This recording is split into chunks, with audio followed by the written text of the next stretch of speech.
All right, today we're jumping into a book that doesn't just poke at authority, it puts the entire idea of government on trial. We're talking about Murray Rothbard's For a New Liberty. And let me tell you, this isn't just some dry political text, it's a full-blown manifesto that builds an entire worldview from a single, incredibly powerful idea. Rothbard really just kicks the door down with this quote, doesn't he? He's not being subtle here. This is designed to grab you and make you question something you've probably taken for granted your whole life. He's asking, look, if a random person taking your money by force is theft, why does it suddenly become legitimate when an organization called the state does it, but on a massive, massive scale? It's a heck of a starting point, and it really sets the stage for everything that follows. So, if the state isn't the foundation of society, then what is? Well, the book lays out a very simple but totally radical creed. It's a single principle that acts as the moral and logical bedrock for the whole libertarian philosophy. And this is it, the non-aggression axiom. Its power is in its simplicity.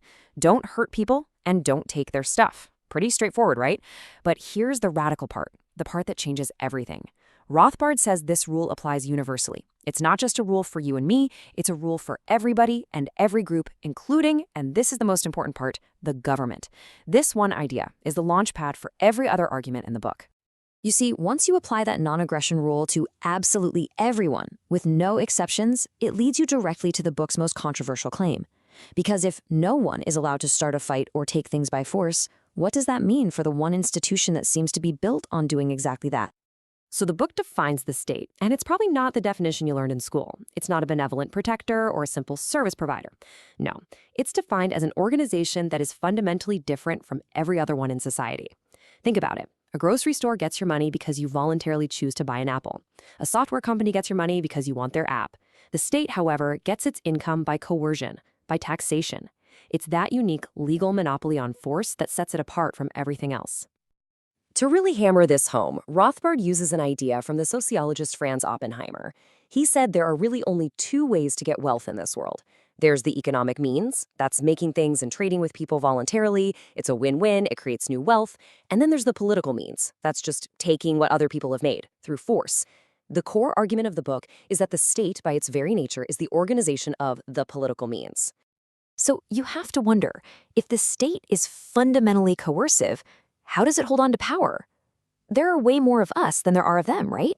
Well, Rothbard argues it's not just about brute force. It's about ideology. The state wraps itself in tradition, it gets intellectuals on board to justify its existence, and maybe most importantly, it uses fear. Fear of chaos, fear of other countries, fear of the unknown. After laying out this really powerful critique, the book does a complete 180. You know, it's one thing to tear something down, but what do you build in its place? The whole second half of For a New Liberty is dedicated to exploring exactly that, how a free society could provide all the essential services we've been taught to believe only a government can handle. Let's kick things off with a big one, the police. I mean, surely you need the government for law and order, right? That's what we all think. Well, the book challenges that head-on. Rothbard's argument is that government police is a monopoly.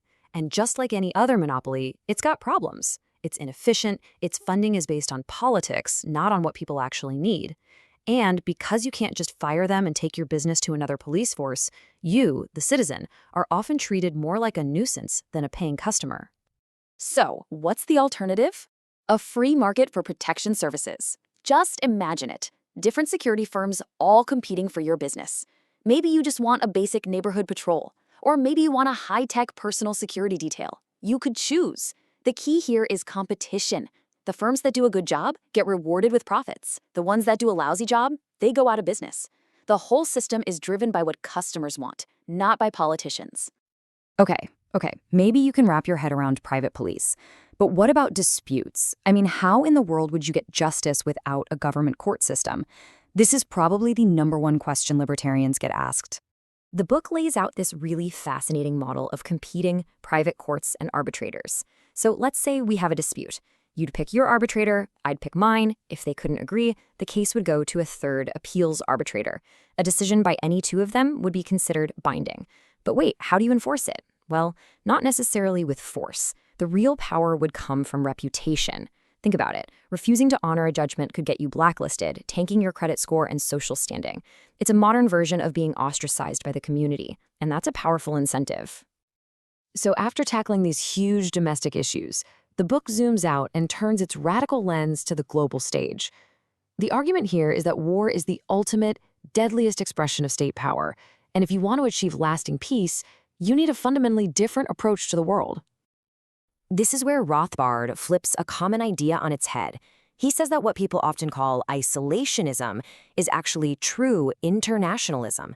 It isn't about building walls, it's the total opposite. It's about peaceful exchange between people, free trade, free travel, open communication, while the governments stay completely out of each other's business. In fact, the anti-war liberals in the 19th century who believed this were actually called the international men. To show what he's arguing against, Rothbard uses this quote from the writer Garrett. This mindset, this idea that it's America's turn to police the world, to be a moral leader through force, and to label others as barbarians, that is precisely the kind of thinking Rothbard says is the root cause of endless conflict. So the book's proposed foreign policy is, as you can imagine, simple and stark. It's total non-intervention. Bring all troops home, strict political neutrality everywhere, no more foreign aid propping up dictators, no more secret agencies meddling in other countries' affairs. Just a policy of focusing on ourselves and engaging in peaceful trade with anyone who wants to. This all leads to the final and maybe most critical question. How could a change this massive ever actually happen? This all sounds great in theory, but how do you get there?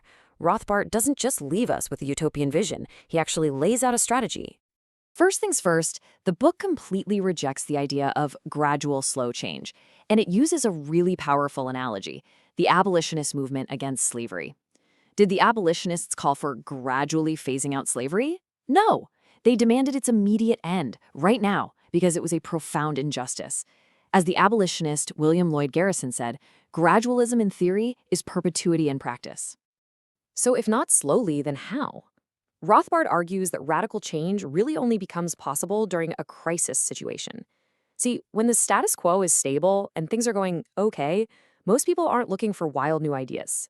But when the system starts to break down, when you have an economic collapse or a disastrous war or massive social turmoil, that's when people get desperate and start searching for real alternatives. That's the moment for radical ideas to break through. And this is where Rothbard pulls off a brilliant move. He takes this famous quote from the economist John Maynard Keynes. Now, Keynes used it to basically justify government intervention, to say, don't worry about the long-term consequences like inflation, because hey, in the long run, we're all dead. But Rothbard's point is that the destructive long-run consequences, they're not in the future anymore. They're here. The stagflation, the endless wars, the loss of freedom. He's saying the chickens have come home to roost. And so we're left with the ultimate, provocative question at the heart of For a New Liberty. After you strip away all the assumptions we've been taught, after you question everything, could a society of free people, interacting voluntarily, really, truly function without a state? Rothbard's answer is a defiant, resounding yes. And whether you agree with him or not, it is a question that forces you to rethink the very foundations of our world.